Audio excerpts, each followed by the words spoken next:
MP Ambu Samad Samdani ji. Thank you, sir, for permitting me to discuss the budget. When we say that this budget has failed to address the crucial issues confronting the nation and the economy of the nation, sir, it is not a mere saying, it is a fact, it's an open fact. Even the inflation which has affected severely the common people has not been seriously addressed by this budget. It is regretful that even after the eye-opening setback in the election, the government is not ready to open its eyes and to see the Indian reality with neutrality. आंखें अगर है बंद तो दिन भी रात है, इसमें भला कसूर क्या है आफताब का. This is the position, sir. The government has to open its eyes to see the reality straightly. Sir, this budget is a sign of the changed political landscape and the fractured verdict that the last Lok Sabha election has given to this ruling party. The verdict was against the singular party majority syndrome of the ruling party. Sir, that is why we can understand these allies are very crucial for the survival of the government. But sacrificing the states, majority of the states, for pleasing a few states, sir, that goes against the principles of democracy, principles of federalism. Sir, in our system, our fairness is directly linked with federalism. So, federalism means equality and neutrality, plurality, vividity, which is there in the politics of the country, in the culture of the country, in every sphere of our national life. Sir, a tree can become a tree only with leaves, and it should give shade for everybody who is coming to enjoy the shade of that tree. Sir, I am reminded of a couplet when thinking of this government policy. In पेड़ों को यारो क्या पेड़ कहा जाए, इन पेड़ों को क्या यारो पेड़ कहा जाए, जो धूप की शिद्दत में भी साया नहीं करते, जो धूप की शिद्दत में भी साया नहीं करते.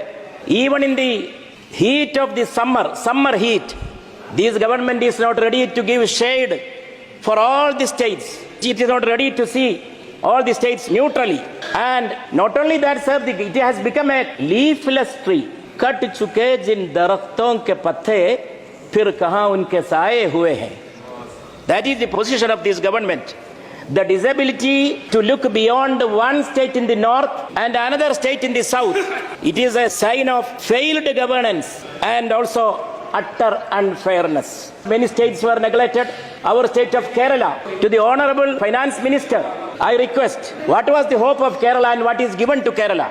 Kerala deserved everything, but Kerala expected and hoped something, but we got nothing. Kerala was neglected. Minorities, backward communities, farmers, youth and women, the middle class, they did not get the due consideration which they deserved.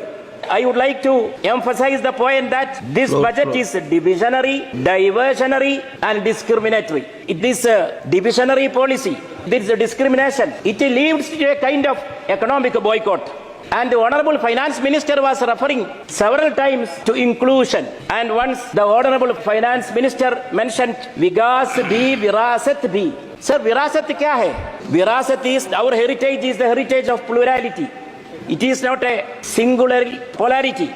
We know that even in this Kanbar Yatra, the policy adopted by the rulers there in those states, it was against the very spirit of constitution. It was against this kind of virasat. The Supreme Court had to intervene to halt those concerned states from implementing that directive which was asking to display the identity of the shopkeepers. Sir, even the other day, one head constable, Ashik Ali, jumped to the river to save a young Kanwarian named Monu Singh, 21-year-old Monu Singh.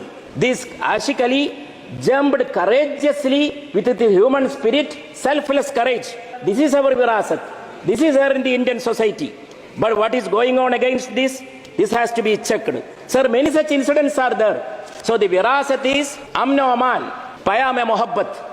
हम पयाम मोहब्बत आम करते ही रहेंगे against all this kind of hatred and divisionary agenda. Sir, the minority, backward communities and the middle class. Sir, the governments are thinking that this middle class are to be taxed, and again they have to be taxed. Actually, the middle class has to be taken as an engine, powerful engine of growth. Sir, farmers, what is the essential need of the farmers today in the country? Honorable Finance Minister was mentioning at the very outset about research. Research is well and good. We all appreciate. But is research the preliminary need of the Indian farmers? The farmers, sir, their preliminary need is the legal guarantee on MSP. And also the youth. The youth in the country. In a country where the youngest are the largest population and the millions of college educated youth are there in the country. So job creation has to be the primary agenda in this country. At least one relief is there. The government has started identifying that there is a job problem in the country. And women's rights, the scheme was there, ensuring job for them. Even the schemes were reduced. Solution lies not in the subsidies to corporate sector, but it is in creating demand.